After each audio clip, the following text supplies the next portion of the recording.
Hey everybody, this is Grant, the creator of Sea of Greed. Been kind of a crazy year, but we're entering year 4 of working on Sea of Greed. Thank you guys for being so patient, honestly, because we wouldn't be able to continue this without you, and without the continued support and promise that we'll have an audience for this thing.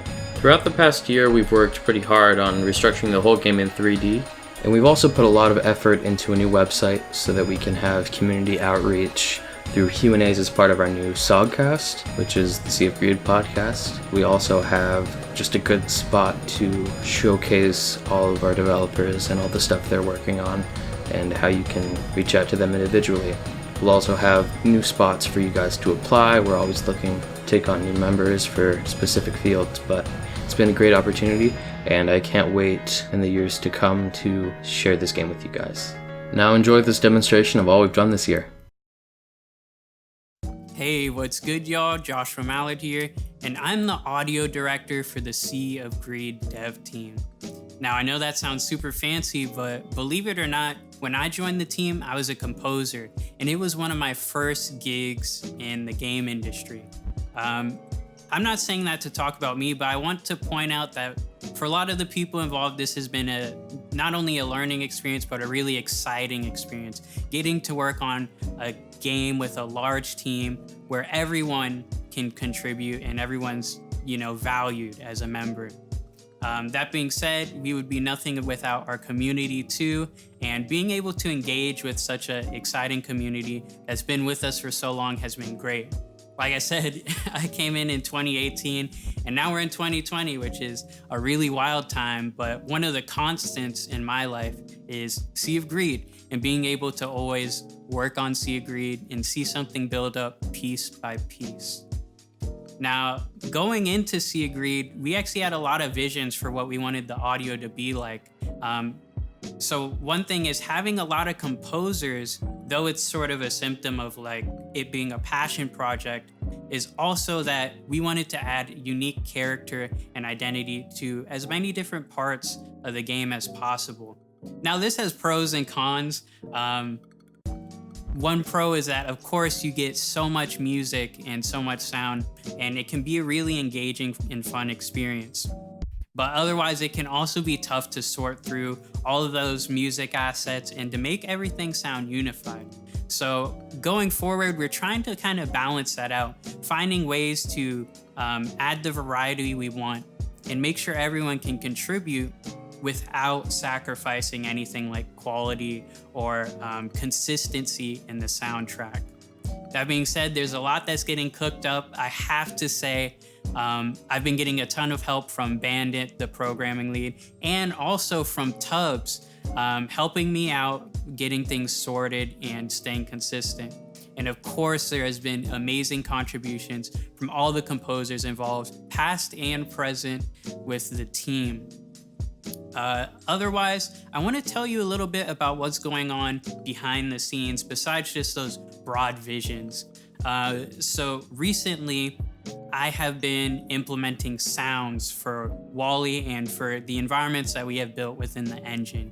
Again, I mentioned Bandit and Tubbs. They've been kind of helping me along with that. Building these audio systems can have some coding and some engine stuff involved that they definitely have some more experience with than I do. So it's been a huge help, and we want everything to be as clean and seamless as possible. At the moment, I'm working through weapon sounds, so getting Wally's sword slash is really cool, getting the guns, all his weapons, things like that. I won't spoil too much, but the hope is that we can actually stream some of these things. So right now, if you're watching and you're in the public Discord, tag one of us and let us know if that's something you want to see, sound design streams. Now, we've done music streams in the past, and we've actually been doing these sort of behind the scenes music streams to teach different members. As a passion project, it's a really good idea to use it as a learning experience to make sure that the composers involved can learn more, not only about composing, but working in a team and managing all the technical details, exporting audio, things like that. So we've sort of been curating content to teach our members and make it so that other members besides me can also do really cool and exciting music streams that you guys can see. So that's pending, but it is coming soon, and you'll be able to see some of that progress. That being said, on the music front, music tends to come really late in the dev stream, so we're kind of flip-flopped. Usually once a game has all its assets roughly in place with sound design linked to animations and you can go into the gameplay, music starts becoming involved. But since we did it before, we definitely have to be careful that everyone involved can get credited in some way, that their music, we can try and place it where we can.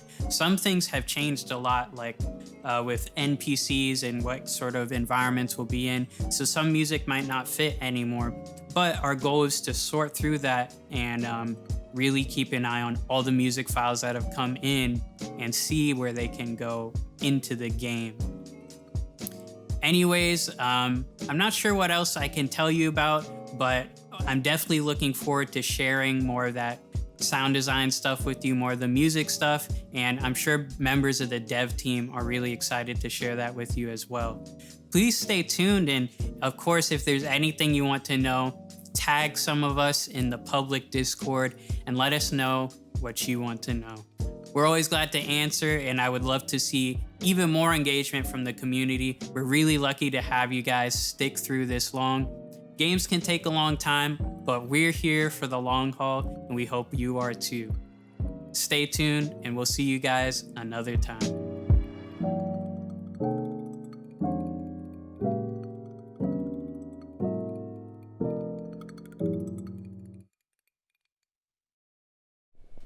Hey guys, I'm Canary, game design lead on the Sea of Greed development team. I started as a level designer on this project back in 2018 after hearing about Wally Gladstone and the community behind him dedicated to making this indie game a reality. Over my time working on Sea of Greed, I've had the pleasure of working with a lot of creative, talented volunteers, passionate in making a great game, true to the vision we've had at the very beginning. That's to give his devilishly handsome, mustached Wally and his crew an adventure worth playing, while showing that a team of developers from all parts of the world can get together and create such an experience. One of the great things of working with a large team is that we get a lot of ideas to explore, discuss, debate, but it's also presented as challenges over the years, mainly in terms of execution and scope. Execution, as we cannot simply implement each and every idea that we get, and scope, because we got to keep it centered if we want game development to keep progressing. For that reason, design team has spent the majority of 2020 so far filtering through the ideas we've had over the years and taking decisive action to make the most of Bandit and programming's code rewrite. In the past few months, we've redefined and set in stone what Wally can do in terms of traversal mechanics and abilities.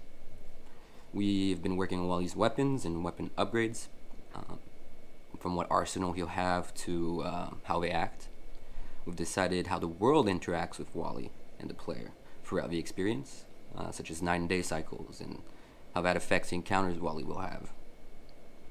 With programming revamping the code from scratch, designers also decided to revamp the first major island of the game, Buccaneer Bay. From concept to layout to its flow, I'm currently working on tiling this in Unity with our new 3D approach to development. And lately we've also reworked a lot of the enemy designs, and currently are working on some of the major dungeons Wally will encounter on Buccaneer Bay. A huge thank you to the Sea of Greed community. You guys are our #1 motivator. We may be silent on social media, but like Josh said, for our team, Wally has been a constant in our lives ever since this whole thing started. So this game will come out. Thanks, guys.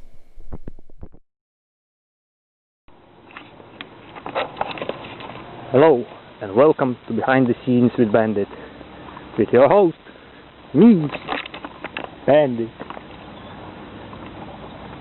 Today, I'm going to talk to you about Sea of Greed development and what's been going on with it.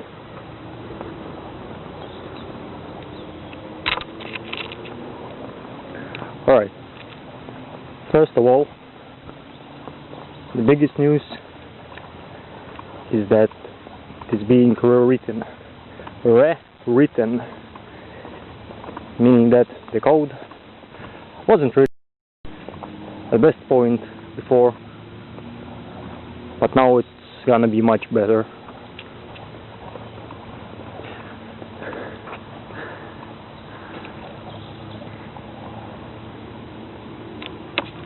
You might have noticed a bit of it when you saw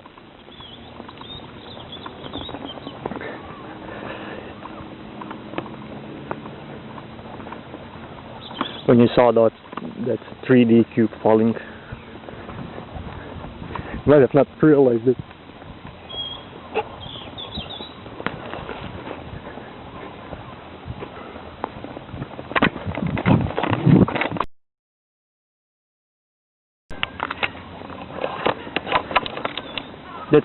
That cube falling down, that wasn't just a joke or some abstract memes. It was actually a sign that we're moving to 3D. Why, you may ask? If it's a 2D game, are we moving in 3D? I mean, there's basically no difference. See? Well, it makes everything much easier. I mean, come on, how are you gonna even jump into the... I mean, what's going on here? Is he moving up? Is he moving down? How is he jumping?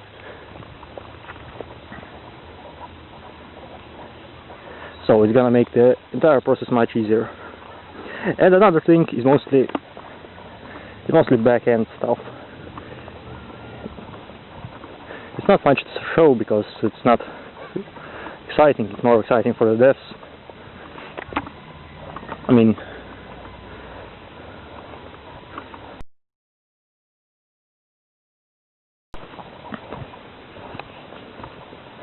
you can change all kinds of stuff.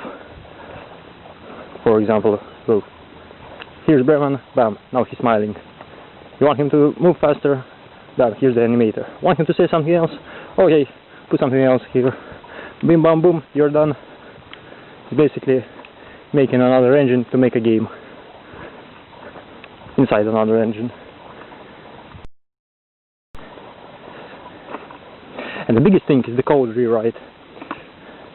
I mean, when the code was initially written, it was written by very exciting people, very excited people, who were just happy to do something, even if without looking into the future. I mean, look at this. This is the player controller. Wow! It goes on and on and on. And look at this. This is the new player controller. It's still pretty big, but not as monstrous as before. And all his components are separated into separate modules that can be swapped from one to another. Shit, I think someone saw me. I better get the fuck out of here.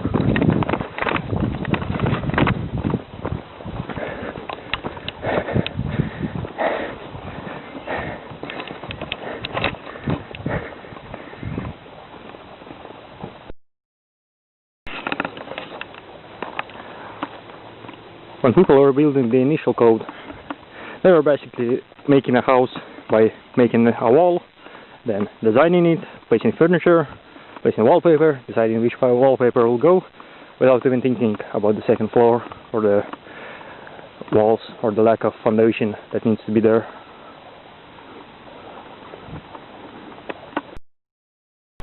So I came along, started trying to build a second wall, then deciding that it's not sufficient, it's not effective. So I said, hey guys, how about we tear the entire thing down and build it up again? Eh? Eh? Well, anyways, I did it anyway. So now there's a solid foundation, there's some walls here and there, and it's much easier to move stuff around. Let's take a look at the AI, the most recent edition. I mean, here are all the things it can think about. It can think about stacking, it You can think about deciding how close it is. You can think about jumping. So here's how easy it's to make an AI. Bam, bam, bam, bam, bam, and there you go, a working AI. Come on, it's very good. And best of all, designed by me, built by me, and in best hope, not targeted at you.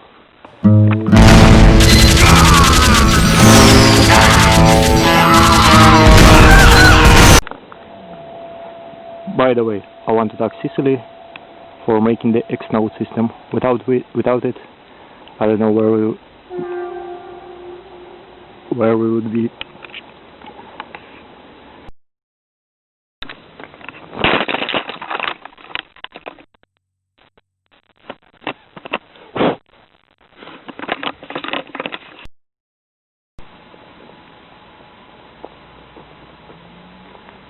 Also, I'm gonna be real with you all.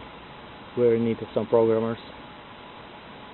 Basically me running the show and another guy who mostly does the website. So if you know Unity, if you know C#, then please call me.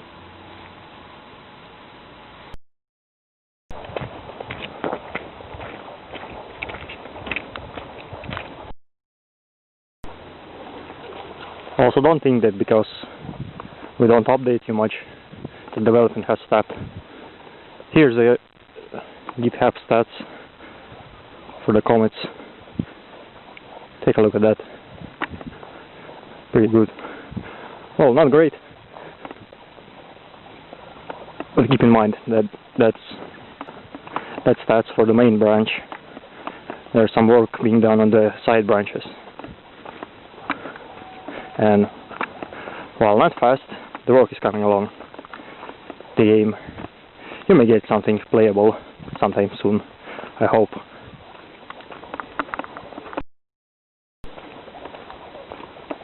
I have no fucking idea where I'm going. It's getting dark.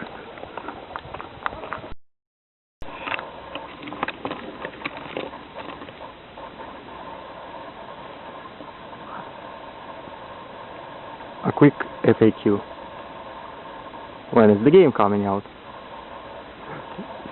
I don't know.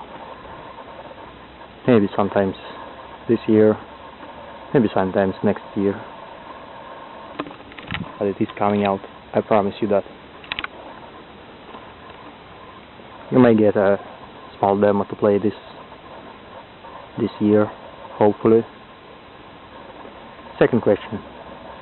Why don't you do more streams? Well, basically it comes down to this.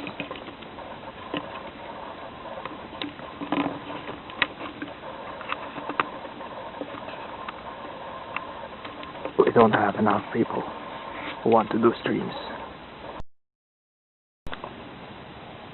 Now, I'd like to show both for a second. Alright, that's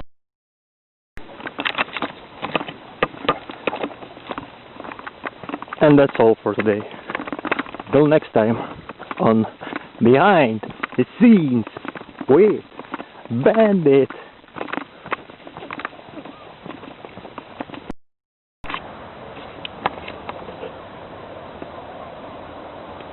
Oh man, the sun is coming up.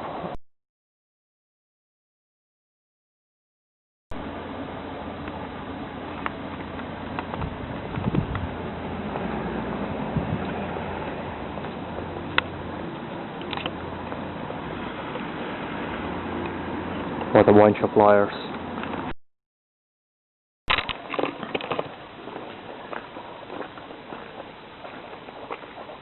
Now, don't expect much, but you might be able to play a game. Sometime this year. Shit, this is a cemetery. I better go. Hi, I'm Tubbs and I'm the lead artist for Wally Gladstone, Sea of Greed. Pretty fucking crazy, huh? My job is to tirelessly slave over my Cintiq screen subject to the every whim of my oppressive overlord. Haha, just kidding, I got you there. In reality, I really love this project. I'm responsible for the art direction. I design most major characters and locations with the help of the other devs. I also help create some of the sprites and tiles you see in the game minus the character portraits for dialogue. I also dabble in a bit of programming. Look at that little maniac go, good for her. Over the past few months we've gone through a major overhaul of the whole game, at least on the back end. Don't worry, the game is still about a purple rat, an orange egomaniac, and a green harbinger of death. We've shifted from purely 2D development to a combination of 2D and 3D. Using Unity's tile maps, I found a way to give the levels physical depth while still looking completely 2D. It looks fucking weird, but it works and it's cool. Now Wally can jump around for real and we can play with verticality. On the other hand, I've had to re-add all the sprites and animations from the old project. I've got pretty much all of them in now, but it took a while. But hey look guys, look, it's one of my greatest achievement, 3D printed Captain Marmalade from Sea of Greed, haha.